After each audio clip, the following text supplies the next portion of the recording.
John's here in the bus. Just wanted to give you an update, guys. I did a regular update, full-length video for the channel. So anyways, we're here in Montreal. I'm parked in a parking lot. We'll go outside for a second. I was just running the diesel heater because we just threw some fuel in it. And whoa, get my door ripped off here. Anyways, just gonna switch things around. Who's it ever? So anyways, she made the trip. We went all the way up to Danville, Quebec yesterday, and the whole trip was about 800 or 900 kilometers, like 400 there, 400 back, and it went well. And we got all of Jamal's stuff packed in there, and then we brought it back, and he started to get his bedroom set up last night. And so, like I said, we're in Montreal. I'm not too far from her, from Anna's new place, because we used to be in Anjou before. And so, yeah, snowed a little bit last night. I've been sleeping in the thing because the house or the apartment is still upside down, so it's just easier for me to stay the bus. Besides that, the bed is really comfortable. Got cold last night when I was in there. I have lots of blankets. I couldn't put the diesel heater on because I didn't have enough fuel. I didn't want to chance it. And so now I put $50 of fuel in it, and the diesel heater is working good. And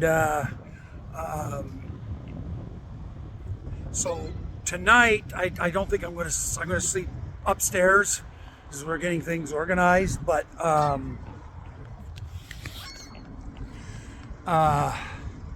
I forgot I can stretch this right out. It's hard to see, eh? The solar has been working great. She hasn't got a plug in there for shore power, so, but I mean, the solar has been running the refrigerator fine and the lights. And like I said, I didn't run the diesel heater. I would run it tonight, but like I say, I'm probably not sleeping down in the bus tonight. So, but if I do, well, then I've got diesel and I've got heat. So anyways, I just wanted to do that, get a little short done of everything. And yeah, I'm just sitting in a parking lot just off of La Cordière in Montreal.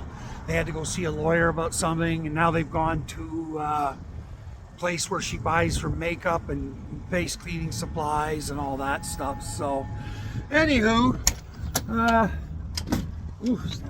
I got to get a thing that holds the door, like one of those, you know, the thing that makes the door close automatically and let the door do what it's doing, which is, you know, kind of pain in the balls. It's every time the wind catches it. So anyways, I won't be bringing the bus back anytime soon up here. You know, I'll be coming up with the pickup truck because it's a big unwieldy vehicle for you know, for running around a city like this and everything. But we have what we have. We get our stuff done. It's Tuesday the 23rd, I think, is the date on it. But going to be a couple more days here. Then I'm going to head back to the trailer. I've got to get more clothes. I got to get other things to bring back up here to Montreal, because I'll be staying here in Montreal more than not. You know, she's pretty much, you're home now. So, okay. And her son is home, Jamal. So we're home. We're not going anywhere. And so I'll be coming back with the pickup truck. It's obviously easier, cheaper on fuel, all the rest of it. And I don't need to have a bus once we got this apartment set up. So, you know, I have my place to lay down and all that. So, I've been working on the laptop, doing my editing, and that's all working really good there. She's got good high-speed internet there. The cats are fine at the house or at the trailer. They got they have 9 days is the longest I can go with them when I use their vacation feeder and a water feeder and stuff like that. I got the keys stashed, so I mean, if something needs to be happening or done, well then, True, and I've already checked in with True because I didn't expect it to go below zero while I was away, but of course Lanark, right? So it went down past zero last night, but you know, during the day it's warming up, so the pipes aren't freezing. And then tonight is the last of the minus stuff like -5, so Lanark -7. But nothing, the pipes won't freeze because I unplugged all the pipe heaters. C'est la vie. So I didn't expect it. So of course, when I go away here to Montreal, what's the first thing that happens, right? So anyways, but no, True is keeping an eye on things, and if he needs to go in and check on the cats, or if I ask him to do it, I told him where the key is for the pickup truck and for the lock for the trailer. So he'd do that for me. But so far, he doesn't need to. Everything is dandy just the way it is. So there we are. That's what's going on. I'm enjoying myself. And it's good to be back home with Anna, and good to see Jamal. He's turning 18 here next month, so he not a boy anymore. He's going to be a man. So, but he's always been a good kid. I really like Jamal. So he's mellow, good kid. So smart kid too. He's going to be doing something big in life. I know he's got some ideas. He hasn't told me yet, but I'm sure he'll be telling me the story soon enough. So I'll look forward to that. So I asked him if he's doing university, and he's like, I don't know about that. And I'm like, well, you don't have to.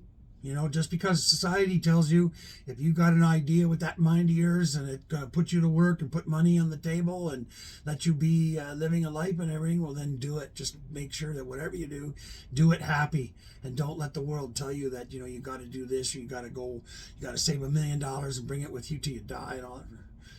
You don't need to do any of that. Just look after yourself. And then if you meet a girl or whatever, and you get with somebody, then, that changes everything. Like me with, going from me or the way I'm living out in the bush to like, okay, Anna's like, phone rings. You're coming home now. And I'm like, oh, okay, I guess we're talking again.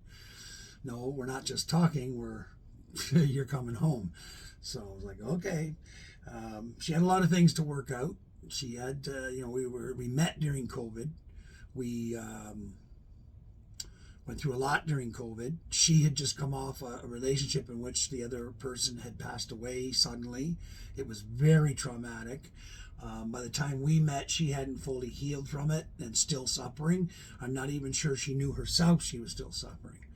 So, because sometimes you don't. It's just the way it is. But anyway, she knows. And she's very self-aware of her body and her mind and all that. So, Anna's very, very smart. So, but I see the difference. So, of course, I'm different. I've lost 70 pounds since we were last together. I went off the acetyl so I'm feeling better. No more prams in my life. I'm happier. We've got the bus, which for me and her is going to be a big deal because she loves the camping and all that like I do. And so when she saw the bus, she's like, oh, we should have had this when we got first together. And I'm like, well, we didn't know what we were going to do. And I mean, we didn't, COVID, I mean, we meet and I go to Montreal in November. I end up running across her online in a place. We start talking, figure out, oh, we know the same people. And next thing you know, we're together. And, then we weren't. I went back home. Well, back to the trailer home. So, but here we are 3 years later. Bang, bang. Her on a different path, and she looks good. She sounds good. I can see the difference. So she says she sees the difference with me. So yeah, well, the whole world was messed up during COVID. Not just us, but it messed us up. It was it's quite a time to be introducing two people, and from two different worlds. I mean, she's a city girl, even though she's got a country heart. She's a Montreal girl, and she's part Haitian, so there's that whole thing as well, and her family Haitian, and different life, living in the city. And even for Haitians, it's hard because most Haitians live in the country. Okay, the few cities that are there, but I mean, her family are all farmers that were farmers in Haiti, but they stole their land during one of the revolutions, and that's why Paul went to Jersey, and the rest of the family came here to Canada because their whole life and history was basically stolen from them, right? So terrible thing. But anyways, they don't let it get to them. They're just like, fine, we're in Canada, we'll live this way now. That's it. So I mean, they roll with the punches, and she certainly can. So I mean, there's really nobody else better for me. When I was telling her, I said, like, you know, I don't want to be alone. I mean, my mom goes, you know, I was planning on going on the road, and I thought, well, I have Lena and Chris at least down in Vancouver Island, and I'm still going to go there and do everything, but at least I'm not alone. So anyway, I think I'll close this up. It's 10 minutes and 15 seconds, so I got like 45 seconds because these are the 1 minute ones I do. So, I mean, I put this full one up, you know, the full version in the regular part of YouTube, but then I split them into 1 minute segments for the shorts for people that just want to see shorts and stuff like that. So as always, please like, share, and subscribe. I'm also on Rumbles, rumble.com/c/lad from the woods. Instagram, all that stuff. If you want to help out for fuel, etc., etc., etc., there's links down in the description. www.paypal.com/lad from the woods is the main one. Okay, everyone, be good to your fellow human. Peace, live long and prosper. Everybody had a hard year. Nobody got their pay. What a time for the lonely ones. Thought every dog had its day. What a time for the wicked, the hungry and the brave. Ain't no time left to pretend. The car is on its way. Somebody call the cat in. We don't need another stray. If everybody had an answer, nobody'd have to